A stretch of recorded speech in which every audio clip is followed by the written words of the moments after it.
அகிலத்தை ஆளும் உழைப்பின் உறுதியை என்றும் வணங்கும் அக்னி. மாணவர்களின் சிந்தனைகளை வடிவமைக்க SNS, மாணவர்களின் தனித்திறமைகளை மேம்படுத்த SNS, மாணவர்களின் சாதனைகளை போற்றும் SNS Academy and International CBSE Fingerprint School, Kovai. கோல்டுங்கிறது ஓரளவுக்கு சில்வர், அப்புறம் க்ரூட் ஆயில், இது மூணும் ஒரு நார்மல் கமாடிட்டி அப்படிங்கிறது தவிர இதற்கு வேறு வேறு அம்சங்கள் இருக்குது. ஆக்சுவலாக டிமாண்டு இன்றைக்கி அவ்வளோ கிடையாது. திடீர்னு என்ன ஆகிடுச்சு இப்போ உலகத்தில் 10 நாளாக ஒன்றும் ஆகலை. நிறைய பேர் கல்யாணம் பண்ண போகிறாங்களா, இல்லை நிறைய பேர் தங்க நகை போட்டுக்க போகிறாங்களா, பெரிய டிமாண்ட் ஒன்றும் அதிகமாகலை. ஆனால் ஏன் விலை ஏறுது? இதுக்கு வேறு காரணங்கள் இருக்குது. என்ன வேறு காரணங்கள் அப்படின்னு சொன்னால், உலகத்தில் எக்கானமி நல்லா இருக்கிற பீரியட்லையெல்லாம் அவங்களுக்கு ஸ்டாக் மார்க்கெட்லேருந்து போடுற பணத்துக்கு நல்ல வருமானம் கிடைக்கும். வட்டி விகிதம் அதிகமாக இருக்கிற பீரியட்லையெல்லாம் அவங்களுக்கு பாண்ட்ஸில் போடுற போது பணம் வருமானம் அதிகமாக கிடைக்கும். இது ரெண்டும் சரியில்லாத பொழுது தங்கத்தில் போடுற பணம் விலை ஏற்றத்தை கொடுக்கும். கோல்டு அப்ரிஷியேட் ஆகும். ஏன்னா தங்கம் விலை ஏறப்போகுது, மிடில் ஈஸ்டில் ப்ராப்ளம் ஆகிடுச்சு, ஈராக் அடிக்கிறாங்க, தங்கம் ஏறுண்டான்னு ஏற்கனவே 2-3 முறை பார்த்துருக்காங்க. இந்த மாதிரி பிரச்சனை வந்தால் ஏறுதுன்னு உடனே அவங்க எல்லாரும் கான்ட்ராக்ட் போட்டுறாங்க, தங்கம் வேணும். அப்போ விற்கிறவன் என்ன சொல்லுவான், உனக்கே தெரியுது ஏறும்னு, நீ வாங்குற, நான் ஏன் இந்த விலைக்கு விற்கிறேன், விலை ஏற்றிக்கோ. எந்த ஒரு பொருளுமே விலை ஏறிக்கிட்டே போக முடியாது, அது இறங்கி தான் ஆகணுங்கிறதுக்கு சில காரணங்கள் இருக்குது. அந்த காரணங்களை தியரியாக மாற்றிருக்காங்க. அப்படி இது ஓவர் பாட் சோனுக்கு தான் ஆக்சுவலாக போயிருந்தது. அந்த சமயத்தில் ஒரு வார் இப்போ கொஞ்சம் குழப்பிடுச்சு. நீங்கள் கேட்டது மாதிரி இப்போ நான் இதுக்காக ஒரு டேட்டா எடுத்த போது பார்த்தா, அங்கே நடக்கிற போரில் அவங்க நாடுகளுக்குள்ளே ஏதோ ஒரு சர்வநாசம் வருது அப்படின்னா அது வேற. அவங்க நாடுகளுக்குள்ள நடக்கிற போர்னால நம்ம நாட்டில் இருக்கக்கூடிய தங்கம் விலை ஏறுது, பெட்ரோல் விலை ஏறுது, நம்மளுடைய ரூபாய் மதிப்பு ஒரு கட்டத்தில் ரொம்ப டவுன் ஆகுது அப்படின்னா இது ஏதோ ஒரு இடத்துல செயின் லிங்க் ஆகுது. அப்போ நம்ம நாடும் இந்த தங்கத்தினுடைய மதிப்பின் காரணமாக கொஞ்சமாக டவுன் ஆகுது. இப்போ ரஷ்யாவிலேருந்து நம்ம வாங்குறோம்னா ரஷ்ய ரூபிள் எத்தனை ரூபிளுக்கு எத்தனை இந்திய ரூபான்னு யாரை வச்சு முடிவு பண்ணுறது? எல்லாத்தையும் பொதுவாக அளக்கிறதுக்கு டாலர் தான் வச்சுருக்கோம். டாலரை கொடுத்து நான் வாங்க மாட்டேனே தவிர டாலர் மதிப்பை வச்சு தான் எனக்கும் உனக்கும் என்ன மதிப்பு வேறுபாடுனே முடிவாகும். அதனால டாலர் இன்றி அசையாது உலகம். இதற்கு அப்புறம் இந்த தங்கம் விலை எந்த அளவுக்கு உச்சத்தை தொடும் சார்? வணக்கம். வணக்கம். தங்கத்தினுடைய விலை ஏழைகளுக்கு எப்பவுமே ஒரு அச்சத்தை ஏற்படுத்திக்கிட்டே இருக்கும். ஆனால் இந்த தடவை ஏழைகளுக்கு எட்டா கனியாகவே மாறிடுச்சு சார். தங்கத்தினுடைய விலை பொறுத்த வரைக்கும் கிட்டத்தட்ட 55,000 நெருங்கிடுச்சு. 21K கேரட்டுக்கே இந்த நிலைமை அப்படின்னும் போது அதை தாண்டி போகும்போது இன்னும் எக்ஸ்ட்ரா ஆகிட்டே இருக்கே சார். இந்த நிலவரம் ஏன் இந்த அளவுக்கு ஒரு உடனடி மாற்றமாக ஏறி இருக்கு? தங்கத்தை பொறுத்த வரைக்கும் தங்கம் மற்ற கமாடிட்டிஸ் மாதிரி இல்லை. மற்ற கமாடிட்டிஸ் அப்படின்னு சொன்னால் நீங்கள் காப்பர், அலுமினியம், நிக்கல், ஸ்டீல், இது போன்ற மெட்டல்ஸ், இது தவிர வேறு கமாடிட்டிஸ் நிறைய இருக்குது. ஃபுட் ஐட்டம்ஸ், அதெல்லாம் இதில் மற்ற கமாடிட்டிஸ் எல்லாமே, மற்ற மெட்டல்ஸ் எல்லாமே டிமாண்ட் அதிகமாகிடுச்சுன்னா, சப்ளை குறைஞ்சிதுன்னா விலை ஏறிடும். டிமாண்ட் அதிகமாக போகுது, சப்ளை கம்மியாக போகுது அப்படின்னு முன்கூட்டி கணித்தாலும் விலை ஏறிடும், கொஞ்சம் பதுக்கிடுவாங்க. ஆனால் இந்த பொருள் டிமாண்டு கோல்டுங்கிறது ஓரளவுக்கு சில்வர், அப்புறம் க்ரூட் ஆயில், இது மூணும் ஒரு நார்மல் கமாடிட்டி அப்படிங்கிறது தவிர இதற்கு வேறு வேறு அம்சங்கள் இருக்குது. ஆக்சுவலாக டிமாண்டு இன்றைக்கி அவ்வளோ கிடையாது. திடீர்னு என்ன ஆகிடுச்சு இப்போ உலகத்தில் 10 நாளாக ஒன்றும் ஆகலை. நிறைய பேர் கல்யாணம் பண்ண போகிறாங்களா, இல்லை நிறைய பேர் தங்க நகை போட்டுக்க போகிறாங்களா, பெரிய டிமாண்ட் ஒன்றும் அதிகமாகலை. ஆனால் ஏன் விலை ஏறுது? அப்போது இதுக்கு வேறு காரணங்கள் இருக்குது. என்ன வேறு காரணங்கள் அப்படின்னு சொன்னால், தங்கத்தை எப்படி பார்க்குறாங்கன்னா, தங்கம் மாதிரி ஒரு பொருளே இன்வெஸ்ட்மெண்ட்டுக்கு பாதுகாப்பானது கிடையாது. செகண்ட் டு நன், அதுதான் பெஸ்ட்டு. எப்படின்னு சொன்னால், நீங்கள் இப்போ ஸ்டாக் மார்க்கெட்டில் பணம் போட்டிங்கன்னா அந்த கம்பெனி நஷ்டம் பண்ணிச்சுன்னா போட்ட பணம் நமக்கு போயிடும். அல்லது ஸ்டாக் மார்க்கெட்டில் ஒரு ஸ்கேம் வந்துருச்சு அப்படின்னு சொன்னால் கம்பெனி நல்லா இருந்தால் கூட நம்ம போட்ட பணம் போயிடும். இதே தான் மியூச்சுவல் ஃபண்டுக்கு. இப்போ ஒரு பேங்க்கில் பணம் போட்டோம், நம்ம போட்ட பணம் பேங்க் ஏதாவது தப்பு பண்ணிட்டான்னா, இப்போ நம்ம பார்த்தோம் எஸ் பேங்க், 1-2 பேங்க், சிலிகான் வேலி பேங்க்னு அமெரிக்காவில் ஒரு பேங்க், அந்த பேங்க் ஏதாவது அவங்க சரியாக நடந்துக்காமல் விட்டுட்டாங்கன்னா அதில் ஒரு இன்சூரன்ஸ் எல்லாம் இருந்தால் கூட டெம்பரரியாக நம்ம போனால் நமக்கு திரும்ப கிடைக்காதுங்கிற ஒரு ஆபத்து இருக்குது. ஆனால் தங்கம் நம்ம கையிலே ஃபிசிக்கலாக இருக்கிற பொழுது அதை எங்கே வேணாலும் பயன்படுத்த முடியும். அதற்கு விலை இருந்துக்கிட்டே இருக்கும். அப்போது நாட்டுக்கு நாடு கூட அதுக்கு ஒரு வேறுபாடு கிடையாது. எல்லா நாட்டிலையும் ஒரே மாதிரி அதுக்கு மதிப்பு இருக்குது. அப்போ தங்கம்ங்கிறது வந்து அந்த மாதிரி ஒரு காலம் தாண்டியும் தேசங்கள் தாண்டியும் சூழ்நிலைகள் தாண்டியும் விலை கிடைக்கக்கூடிய நம்ம கொடுக்குறது அதுதான் அதோட ஸ்பெஷாலிட்டி. அப்போது அது மேலே வேறு கவனமும் வருது. இப்போ உதாரணமாக இந்த மாதிரி ஒன்று இருக்கிறதுனால நம்ம நீங்கள் தொடக்கத்தில் கேட்டீங்க ஏழை மக்களுக்கு எட்டாத கனி ஆகிடுச்சின்னு சொல்லி. உண்மை.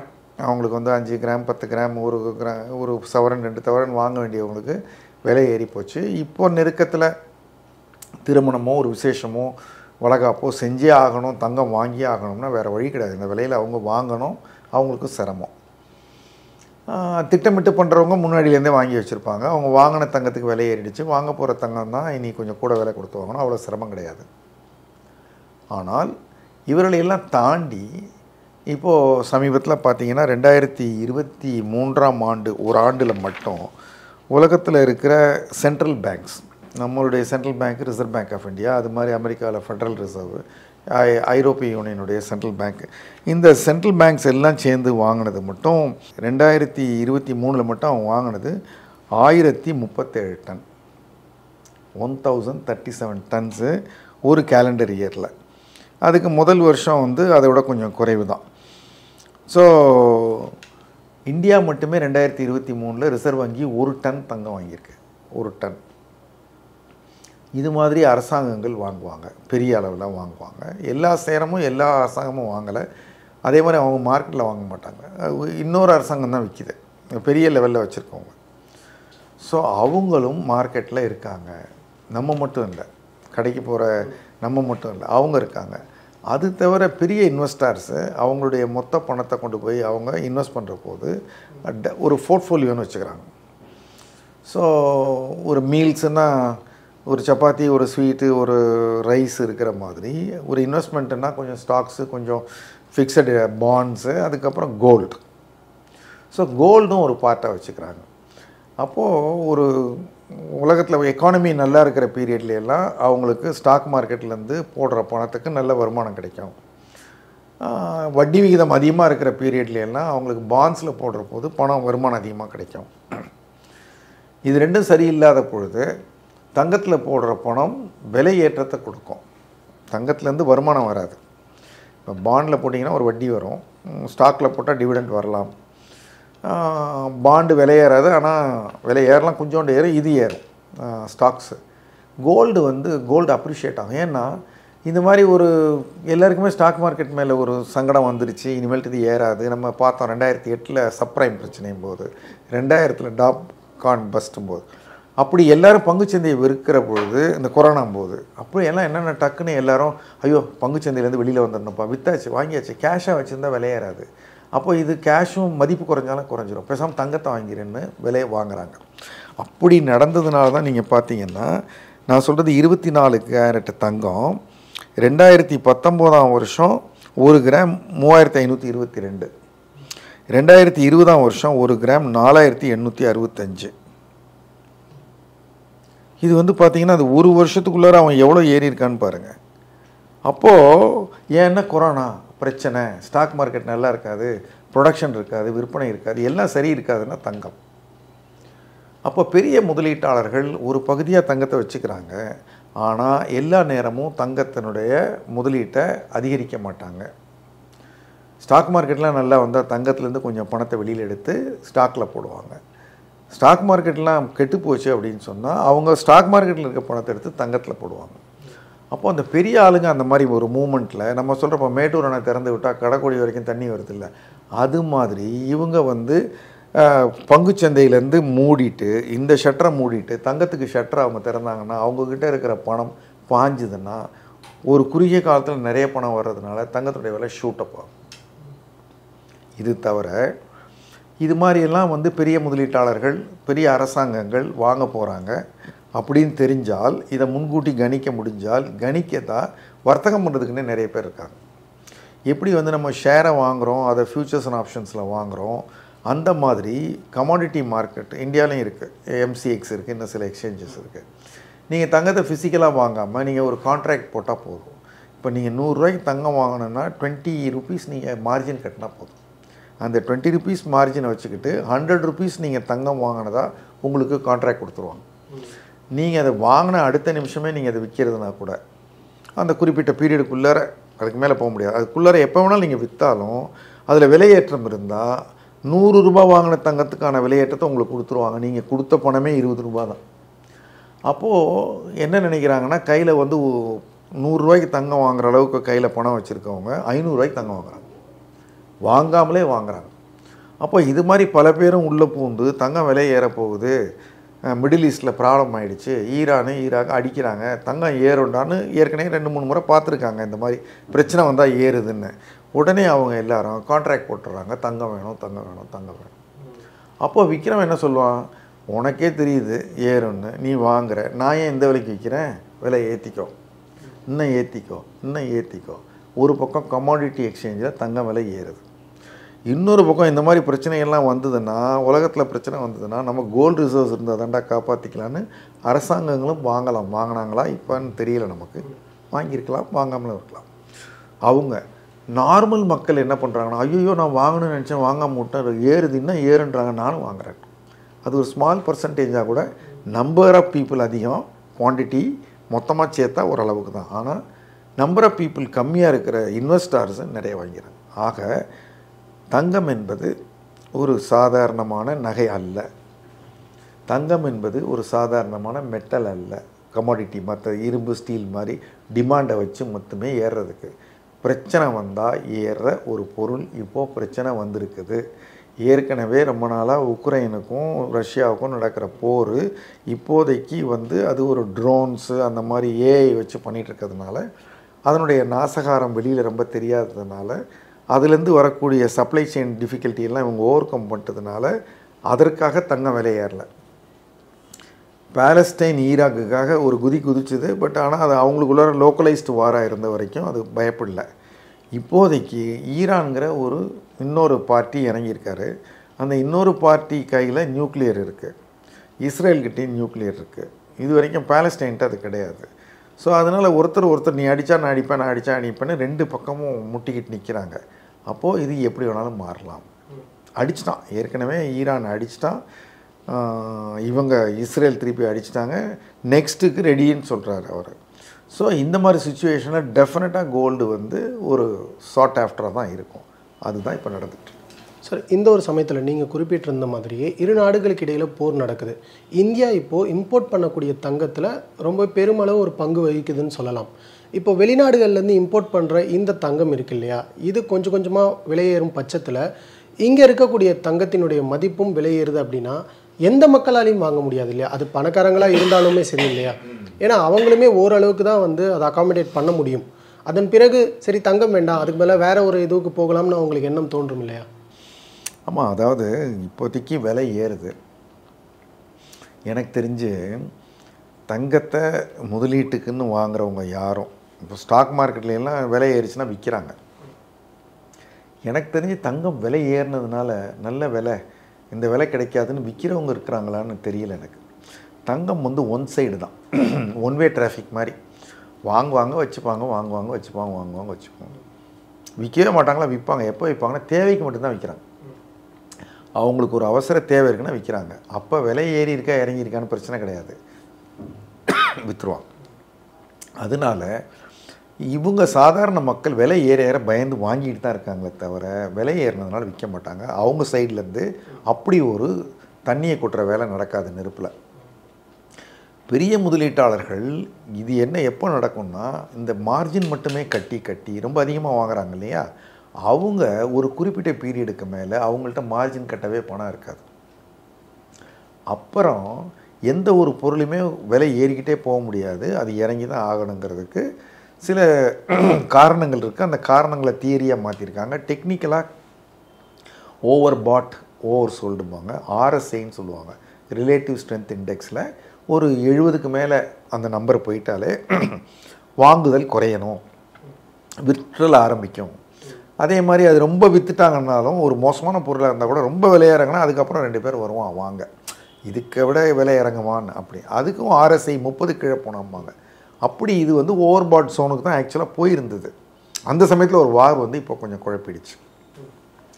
நீங்கள் கேட்டது மாதிரி இப்போ நான் இதுக்காக ஒரு டேட்டா எடுத்த போது பார்த்தா 1971 நான் சொல்கிறதுலாம் 24 கேரட் தங்கம், ஒரு கொஞ்சம் தான் முன்ன பின்ன விலை வித்தியாசம். 1971 19 ரூபா 30 காசு ஒரு கிராம், 81 167 ரூபா. அந்த 10 ஆண்டுகளில் பயங்கரமாக ஏறி இருக்கு, 8 மடங்கு ஏறி இருக்கு 10 ஆண்டில். ஏன்னா அப்போ தான் வந்து $1 இருந்த பேரல் கச்சா எண்ணெய் விலையை திடீர்னு அவன் ரொம்ப ஏற்றினாங்க, அவங்க ஒரு கூட்டமைப்பு வச்சுக்கிட்டு. அதற்கப்புறம் 167 ரூபா இருந்தது. 10 ஆண்டுகள் கழித்து 91 346 ரூபா தான். இன்னொரு 10 ஆண்டு கழித்து 430 ரூபா தான். 2011 ரொம்ப ஏறிடுச்சு. அந்த 2001 11க்குள்ளே ரொம்ப ஏறிடுச்சு. 2640 ரூபா ஒரு கிராம் 24 கேரட் தங்கம் 2011. ஆனால் அது வந்து 2021 வரைக்கும், இப்போ அதாவது 11 21 வரைக்கும் 2600 4800 மட்டுமே. 10 ஆண்டுகளில் 100%னா 1 மடங்கு தான் ஏறி இருக்கு. 2011 2640 ரூபா ஒரு கிராம், 2021 4872 ரூபா மட்டுமே ஒரு கிராம். 10 ஆண்டுகளில் ஏன் விலை ஏறல? ரெட்டிப்பு தான் ஆயிருக்கு. பேங்க்கில் போட்டு 8% வட்டிக்கே நீங்கள் 8 வருஷத்தில் டபுள் ஆகிடும். ஏன் தங்கம் அவ்வளோ ஏறலைன்னா அப்போ ஏறாது. அப்போ உலகத்தில் வேறு பிரச்சனை இல்லை போட்டிருக்கு, வேறு எதுவும் இல்லை போட்டிருக்கு. ஆக சில காலகட்டங்கள் நம்ம இப்போ கிரிக்கெட் எடுத்துக்கிட்டிங்கன்னா பார்த்தீங்கன்னா நடுவில் வந்து முதல் 2 ஓவர் நல்லா அடிச்சிருப்பான், 2 விக்கெட் விழுந்துடும். அதுக்கப்புறம் அடிக்க மாட்டான், பயந்து ஆடிட்டே இருப்பான். அப்புறம் ஒரு 15 ஓவருக்கு 3 ரன் தான் ஒரு ஆவரேஜ். அப்புறம் திடீர்னு ஒருத்தன் இறங்குவான், தோனி மாதிரி ஒரு படப்படப்படன்னு அடிப்பாங்க. அது மாதிரி ஒரு ஸ்பெல் ஏறும், ஒரு ஸ்பெல் லோ ஸ்கோரிங்காக இருக்கும். இப்போ வந்து அடிச்சாடுற பீரியடு இது எத்தனை ஓவருக்கு அடிச்சாடுவாங்க நமக்கு தெரியாது. இந்த இப்போ நியூக்ளியர் இது வந்து வாராக மாறி இது இன்னும் 4-5 அமெரிக்காவும் இதில் களத்தில் இறங்கி உடனே சைனாவும் நானும் இறங்கி இன்னும் குழப்பம் பண்ணால் இன்னும் ஏறும். இது வந்து இல்லை அவங்களுக்கு வேறு சமாதான பேச்சாக இது கொஞ்சம் பதட்டம் தணிஞ்சிடும். இதனால் அங்கே நடக்கிறத வச்சு இங்கே மாறுதல் நடக்குது. எல்லா நேரமும் ஏறாது, எல்லா நேரம். ஆனால் ஓவராலாக பார்த்தா ஏறி தான் இருக்கும், நீண்ட காலத்தில் ஏறி தான் இருக்கும். இப்போ நீங்கள் ஃபிக்ஸட் டெபாசிட் போனீங்கன்னா உலகத்தில் வார் நடந்தாலும் நடக்கலைனாலும் அவன் கொடுக்குற வட்டி கொடுத்து தான் ஆகும். அது வந்து ஃபிக்ஸட் ரிட்டர்ன். கோல்டுங்கிறது அப்படி ஒரு ஃபிக்ஸட் ரிட்டர்ன் கிடையாது. பிரச்சனைகளை பொறுத்து ரொம்ப அதிகமாக கொடுக்கும், இல்லைன்னா சும்மா கூட இருக்கும். இப்போது எல்லாருக்கும் இருக்கக்கூடிய ஒரு காமனான டவுட்டை பற்றி தான் சார் உங்கள்கிட்ட கேட்க போகிறேன். என்ன அப்படின்னா, 2 நாடுகளுக்கு இடையில், வெவ்வேறு நாடுகளுக்கு இடையில் ஒரு போர் நடக்குது. அங்கே நடக்கிற போரில் அவங்க நாடுகளுக்குள்ளே ஏதோ ஒரு சர்வநாசம் வருது அப்படின்னா அது வேறு. அவங்க நாடுகளுக்குள்ள நடக்கிற போர்னால நம்ம நாட்டில் இருக்கக்கூடிய தங்கம் விலை ஏறுது, பெட்ரோல் விலை ஏறுது, நம்மளுடைய ரூபாய் மதிப்பு வந்து ஒரு கட்டத்தில் ரொம்ப டவுன் ஆகுது. அப்படின்னா இது ஏதோ ஒரு இடத்துல செயின் லிங்க் ஆகுது. அப்போது நம்ம நாடும் இந்த தங்கத்தினுடைய மதிப்பின் காரணமாக கொஞ்சம் கொஞ்சமாக டவுன் ஆகுதோ அப்படிங்கிற ஒரு கேள்வி இருக்கேன். தங்கத்தோட மதிப்பால் நம்ம ஒன்றும் டவுன் ஆகலை. தங்கம் வந்து இந்தியாவில் இல்லை, தங்கத்தை இம்போர்ட் பண்ணுறோம். பெட்ரோல் இந்தியாவில் இல்லை, இம்போர்ட் பண்ணுறோம். நம்ம எவ்வளோ இம்போர்ட் பண்ணுறோமோ அதுக்கு ஏற்ற அளவுக்கு மற்ற பொருளை எக்ஸ்போர்ட் பண்ணிட்டா பிரச்சனை கிடையாது. நமக்கு நம்ம இம்போர்ட் பண்ணுறதை விட கொஞ்சம் கம்மியாக தான் எக்ஸ்போர்ட் பண்ணிக்கிட்டு இருக்கோம். அதனால் ஒரு ஷார்ட்டேஜ், அதனால் நம்மளுடைய டாலர் ப்ரைஸ் கொஞ்சம் அதிகமாக இருக்குது, டாலர் அதிகமாக இருக்குது. இது 2 நாட்டுக்குள்ளே நடக்கிற பிரச்சனையினால ஏன் இதெல்லாம் மாறுதுன்னு சொன்னால், இப்போ உலகத்தில் வந்து ரஷ்யா உக்ரைன் மட்டும்தான் பிரச்சனைன்னு நினச்சோம். ஆனால் அங்கேருந்து போகிற கேஸ் பைப்லைன்லாம் கட் பண்ணதுனால யூரோப் மொத்தமும் அவங்க வேறு ஆல்டர்னேட் சோர்ஸ்லேருந்து எண்ணெய் வாங்க வேண்டியதாகி போச்சு. அதே ரஷ்யாவில் வேறு யாரோ வாங்குறாங்க. இப்போது இந்தியாவை பற்றி ஒரு தகவல் வந்திருக்குது. என்ன தகவல்னு சொன்னால், ஒரு $16 பில்லியன் என்னமோ, எனக்கு அந்த நம்பர் தெரியல. இந்த நடந்து முடிஞ்ச ஆண்டில் இந்தியா வந்து பெட்ரோலில் நம்ம இறக்குமதி தொகை குறைஞ்சிருக்கு ரஷ்யாவிலேருந்து நம்ம வாங்கினதுனால அப்படின்னு சொல்லி. அவன்கிட்ட வாங்கக்கூடாதுன்ட்டாங்க. அமெரிக்காவும் நேட்டோ நட்பு நாடுகள் யூரோப்பும் உன்னை நாங்கள் தண்டிக்கிறோம், உன் பொருளை வாங்காமல் இருந்தால், உனக்கு வருமானம் இல்லாமல் இருந்தால் நீ இந்த ஆட்டம் ஆட மாட்டில்ல, எவனையும் அடிக்க மாட்டில்ல நினச்சி அவங்க அப்படி தடையை விதித்தாங்க. ஆனால் அவன் என்ன பண்ணான், நீ வாங்கலைன்னா என்ன, எனக்கு சப்போர்ட் பண்ணுற நாடுகள் இருக்குன்னொன்னே இந்தியாவை கேட்டால், நம்ம ஏற்கனவே இம்போர்ட் பண்ணி ரொம்ப சிரமத்தில் இருக்கோம், தாராளமாக வாங்கிக்கிறோன்னு சொன்னால் நமக்கு ஒரு அட்வான்டேஜ். சைனா அது மாதிரி ஹெல்ப் பண்ணோம். அப்போது ஒரு உலகத்தில் எங்கே எது நடந்தாலும், இப்போது நீங்கள் வந்து ஏதோ ஒரு இடத்துல இடித்தாங்க ஒரு போக்குவரத்துக்காகன்னு சொல்கிறாங்க, இல்லைன்னு சொல்கிறாங்க. பக்கத்தில் இருந்த ஒரு கட்டணம் விழுந்துடுச்சு. அந்த கட்டத்தில் தானே இடித்தோம், ஏன்டா இங்கே விழுந்ததுன்னா பூமியில் எல்லாம் கனெக்டடு. அது மாதிரி இன்றைக்கி உலக வியாபாரம் எல்லாம் கனெக்டடு. நீங்கள் வந்து ரஷ்யாவிலேருந்து பொருட்கள் வெளியில் போகலை, அதுக்கு தடை ஏற்பட்டுச்சுன்னா அதனுடைய சிரமத்தை எல்லாரும் ஏதோ ஒரு விதத்தில் நம்ம சந்தித்து தான் ஆகணும். ஸோ உலகத்தில் ஒரு கலகம் நடந்துச்சுன்னா அந்த கலகத்துக்கு விலை கொடுக்குறது எல்லாரும் கொடுத்து தான் ஆகணும். ஏன்னா இம்போர்ட் இருக்குது, எக்ஸ்போர்ட் இருக்குது. இப்போ இங்கேருந்து இந்தியாவிலேருந்து எவ்வளோ பேர் வெளியில் போய் வேலை செய்கிறான், வெளிநாட்டிலேருந்து இங்கே வந்து எவ்வளோ செய்கிறாங்க. இந்த மாதிரி உலகம் வந்து இன்டர் கனெக்டடாக இருக்குது. அதனால அது இம்பேக்ட் இருக்க தான் செய்யும். சார், ரஷ்யா உக்ரைன் போர் தொடங்கும் போது நிறைய விஷயங்கள் பேசப்பட்டது. அதில் முக்கியமான ஒரு விஷயம் என்ன அப்படின்னா, ரஷ்யா ஒரு அறிவிப்பை வெளியிட்டிருந்தாங்க. நீங்கள் இனிமேல் குரூடாயில் வேணும்னா எங்களுடைய நாணய மதிப்பில் நீங்கள் வாங்கிக்கோங்க, நாங்கள் இனிமேல் டாலருக்கு வர மாட்டோம் அப்படிங்கிற மாதிரி சொன்னாங்க. ஒருவேளை தங்கத்தில் ரஷ்யாவுக்கு ஆதரவாக இருக்கக்கூடிய எல்லா நாடுகளும் சேர்ந்து நீங்கள் இனிமேல் அவங்களுடைய நாணயத்திலே வந்து அதை ஏற்றுமதி இறக்குமதி கொள்கைகளை மாற்றி அமைங்க அப்படின்ற மாதிரி சொன்னாங்க அப்படின்னா அதில் இந்தியா எந்த அளவு பெனிஃபிட் அடையும் இல்லை பாதிப்படையும்? ரஷ்யாவிலேருந்து வாங்குறத விட நம்ம அதிகமாக தங்கம் வாங்குறது சுவிட்சர்லாண்ட்லேருந்து. நம்ம அதிகம் இம்போர்ட் பண்ணுறது சுவிட்சர்லாண்டு. அப்புறம் அரபு நாடுகள்லேருந்து, துபாயிலேருந்தோ அரபு நாடுகள்லேருந்தோ தான் நம்ம வாங்க. 2 பெரிய நமக்கு எக்ஸ்போர்ட் பண்ணுறாங்க அவங்க தான். இப்போது இந்த ருப்பி ட்ரேடுங்கிறதுல நமக்கு ஒரு சந்தோஷம் இருக்குது. முழுமையாக டாலரை வெளியில் அனுப்பவே முடியாது. ஏன்னா இப்போ உதாரணத்துக்கு நம்ம ஒரு குறிப்பிட்ட நாடோட நம்ம வியாபாரம் பண்ணுறோம். அவங்களுடைய மதிப்பு வந்து $40 வச்சுக்கோங்க, நம்மளது $83. இப்போ அவங்க மதிப்பையும் நம்ம மதிப்பையும் நம்ம எதில் சொல்கிறோம்? டாலரில் தான் சொல்கிறோம். இப்போ ரஷ்யாவிலேருந்து நம்ம வாங்குறோன்னா ரஷ்ய ரூபிள் எத்தனை ரூபிளுக்கு எத்தனை இந்திய ரூபான்னு யாரை வச்சு முடிவு பண்ணுறது? எல்லாத்தையும் பொதுவாக அளக்கிறதுக்கு டாலர் தான் வச்சுருக்கோம். டாலரை கொடுத்து நான் வாங்க மாட்டேனே தவிர டாலர் மதிப்பை வச்சு தான் எனக்கும் உனக்கும் என்ன மதிப்பு வேறுபாடுனே முடிவாகும். அதனால் டாலர் இன்றி அசையாது உலகு. பெரிய மாற்றங்கள் வரணும். அது இப்போதைக்கு வர தங்கத்தை நிறைய பேர் வந்து ஒரு பயத்தில் வாங்கி தங்க கட்டிகளாக சேமித்து வைக்கிறத நம்ம பார்க்க முடியுது. இந்த மாதிரி பண்ணும்போது சாதாரண மக்கள் சில்லறையாக வந்து வாங்கி வைப்பாங்க. சின்ன நம்ம ஊரை பொறுத்த வரைக்குமே சின்ன ஃபங்க்ஷனாக இருந்தாலுமே தங்கத்தை யூஸ் பண்ணுறாங்க இல்லையா? இவங்களும் மிகப்பெரிய பாதிப்புக்கு உள்ளாகிறாங்க. அதே சமயம் பெரிய பணக்காரர்கள் இந்த மாதிரி தங்கக்கட்டியில் வாங்கி வைக்கும்போது அவங்களுக்கும் அந்த பாதிப்பு ஏற்படும் இல்லையா? இல்லை, அது கரெக்டு தான். அதாவது தங்கத்தை வாங்கி அந்த தங்கத்தை விற்காமல் அணிந்து கொள்ளாமல் சேமிக்கிறதுக்கு மட்டுமே தங்கத்தை வாங்குறதுனால அது சுழற்சிக்கு வராமல் பாதிப்பு உண்டாக்குது. இம்போர்ட் பண்ணிக்கிட்டே இருக்க வேண்டியதாக இருக்குங்கிறீங்க. கரெக்ட். இப்போ அதுக்கு ஆல்டர்னேட் தான் வந்து கோல்டு பாண்டு. ஸோ நீங்கள் வந்து கோல்டு ப்ரைஸ் இன்க்ரீஸு அதன் மூலமாக உங்களுக்கு லாபம் கிடைக்கணும்னு நினச்சிங்கன்னா நீங்கள் கோல்டை வாங்காமலே நீங்கள் கோல்டுக்கான பாண்டை வாங்கி வச்சுக்கிட்டிங்கன்னா கோல்டு என்ன விலைக்கு இன்றைக்கி நீங்கள் பாண்டு வாங்குற போது இருக்கோ அந்த விலை என்று நாங்கள் எழுதி கொடுக்குறோம். நீங்கள் வந்து என்றைக்கு விற்கணுமோ அன்னைக்கு என்ன கோல்டு விலை இருக்கோ அந்த கோல்டு விலைக்கே கொடுத்துட்றோம். நீங்கள் கோல்டு தொட்டு பார்க்காமலே கோல்டுலேருந்து கிடைக்கிற ப்ரைஸ் ரைஸ் டிஃப்ரென்ஸை நீங்கள் என்ஜாய் பண்ணலாம். ப்ரைஸ் ரைஸ் டிஃப்ரென்ஸுங்கிறதுல மட்டும் இல்லை, ப்ரைஸ் லோவரிங் எஃபெக்டும் நீங்கள் வாங்கினதுக்கப்புறம் இறங்கினாலும்.